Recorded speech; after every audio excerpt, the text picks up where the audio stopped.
it's Jennifer at Home, and I'm so happy you're here because tonight Alan and I are going to be doing some entertaining.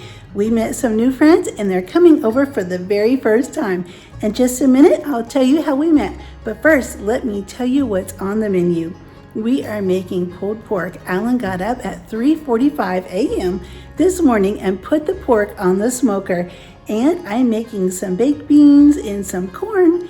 I've made some coleslaw that I have the recipe to share with you, and some homemade sweet tea, and some homemade lemonade, and a homemade dessert. I'll share those recipes, and all of the recipes will be listed below so you can check those out for yourself. Alan and I have had some really great friends living next to us or really close to us over the years. However, they have had to move due to different job changes and different retirement situations and things like that. So they've moved on to other states. Well, I was thinking the other day how wonderful it would be to have somebody living close to me that I had a lot in common with, and somebody that Alan could get along well with too. So I thought, let me just pray about this and see if maybe there's somebody out there that would be a really great friend that lives close to me, someone that we have a lot of things in common. So the next day I went to the mailbox, and you won't believe it. I saw a lady there, and well, I didn't think I knew her, so I continued on. I went ahead and went to get my mail. I was getting my mail out of the box, and as I passed by, I said hello, and she turned around and said hello. And then she said, I know you from church. You're the door greeter. You work at the visitor booth. And I said, yes, I do. And then I recalled seeing her coming and going from the church, but we never had the time to really stop and visit or greet each other. So my new friend Lisa and her husband are coming over tonight for dinner. So Alan and I have made a big barbecue, just a casual meal that we're going to share it with our new friends. Let me take you through and show you everything we did to prepare for this meal and how to fix these different things, and I'll have the recipes for you as I mentioned, so you can check those out in case you want to make any of these things yourself. Alan has the pulled pork in the smoker. He's spraying it down with some apple juice. And here's what else we're going to have in our barbecue tonight. I have some Bush's baked beans. They just need to be heated in the oven or put in a pan on the smoker. I have some lemon pie filling, some fresh buns, some cabbage that's already cut, and some puff pastry sheets. Let me show you how I put all these together to make a complete meal for the barbecue. The very first thing we're going to make for our dinner tonight with friends is the coleslaw, because we want to let the coleslaw sit in the refrigerator all day, if not overnight. You could even make this the night before or the day before, but we want to make sure that this coleslaw, all the flavors blend together, and it's going to be nice and cold when we serve it. So I've just added 1 cup of mayonnaise, and you could use Miracle Whip or anything like that. I'm going to use a 1/2 cup of heavy whipping cream,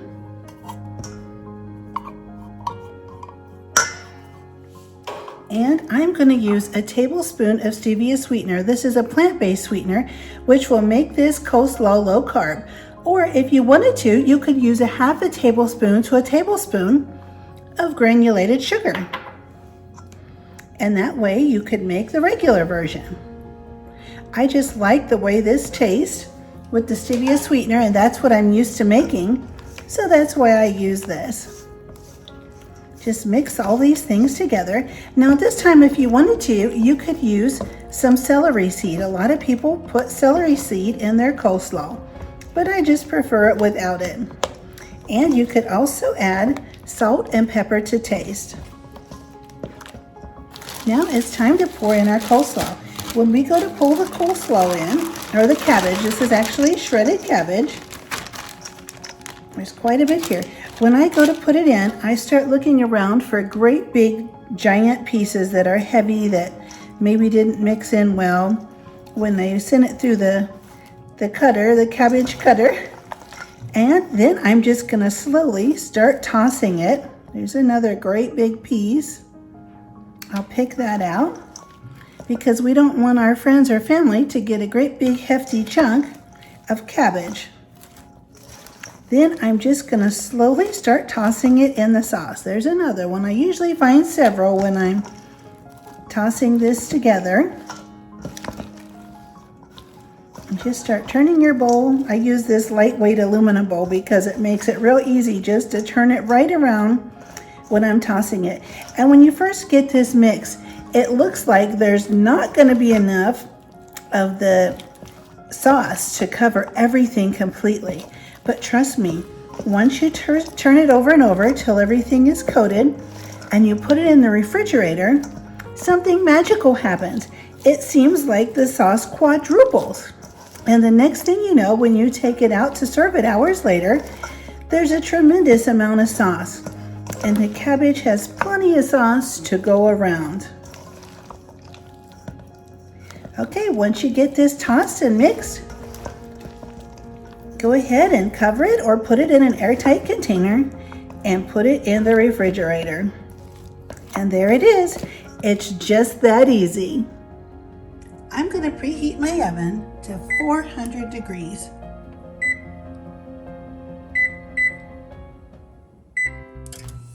Now that we have the coleslaw made, it's time to get on with our dessert. I always like to make this dessert fresh the day of the gathering. It always turns out so nice, and these little desserts are nice and have a nice little crispness to them when I make them the day of.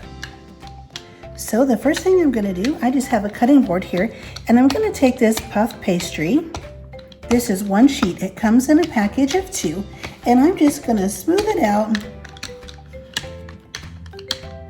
and make sure I fill in these lines. It'll have the crease marks from where it's folded in the box. I'm just going to smooth it out and make it a little bit thinner. And then I have a floured cookie cutter. This cookie cutter is a cute design of a flower. And I'm just going to go around and make some little cutouts here. And then once I do that, I'm going to lift up these little cutouts. Just carefully separate them. And there we have our little flower design. And I have a muffin pan here that I have lightly sprayed. Let me switch these around so I can show you just what I'm doing. So here's the muffin pan. I have lightly sprayed it. Now I'm going to take the little flower and drop it right down in. You don't have to press it down into the bottom, just drop it in lightly. And I have my lemon pie filling here. I'm just going to take a scoop, a nice big scoop of the lemon pie filling with this little scooper here. And I'm just going to drop that right into the middle. There we go. I'll lightly spread it around just a little bit with my scooper. And there's what it looks like, a beautiful little flower. I'm going to get on with the rest of these and I'll show you just what they look like before I put them in the oven. Now that our oven is at 400 degrees, I'm going to put these adorable little desserts into the oven and bake these until they're golden brown and puffed. And here's what this beautiful dessert looks like right out of the oven.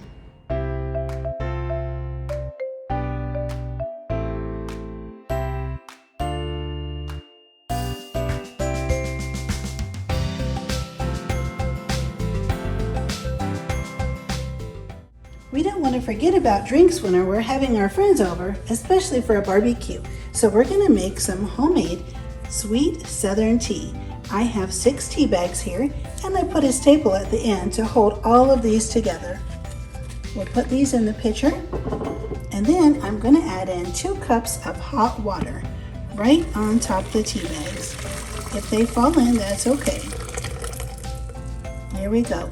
We'll let this steep for about 15 minutes before we add the other ingredients. While the tea is steeping, let's go ahead and set up the dining room table. And just like that, the table is all set. I'm keeping it super simple since we are having barbecue after all. Now that the tea has been steeping for 15 minutes, we're going to add 1 cup of sugar and 1/8 teaspoon of baking soda. We're going to stir this well We want to make sure we get all of that sugar dissolved. Once all of the sugar is dissolved, add in 6 cups of cold water. Give that a stir, and your sweet tea is ready to chill in the refrigerator.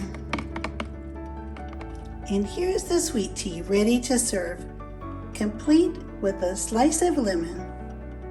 Now it's time to make some fresh squeezed lemonade.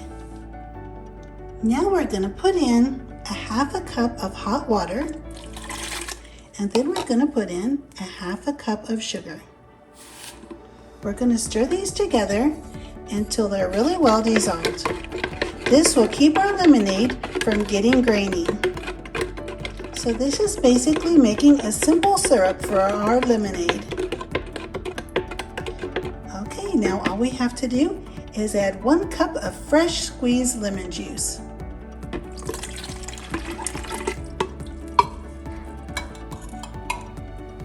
Now we'll stir that in real quick and add in 3 cups of cold water.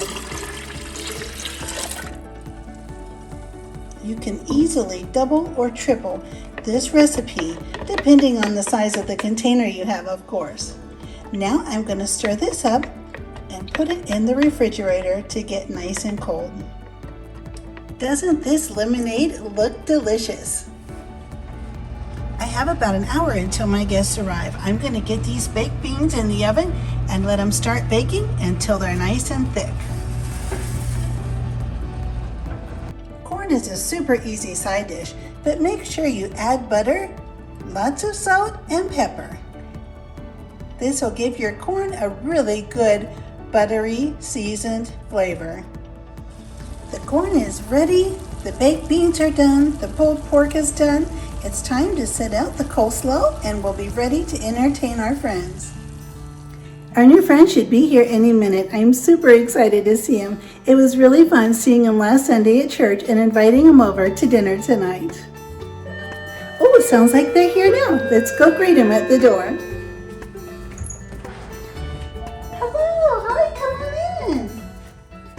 It's evening now, and our new friends Scott and Lisa have just headed home. We had so much fun talking and visiting together, and we had so much in common. It was a really fun evening, and Alan's pulled pork turned out tremendous. It was simply delicious, and it was melt in your mouth. I can't wait for him to make it again.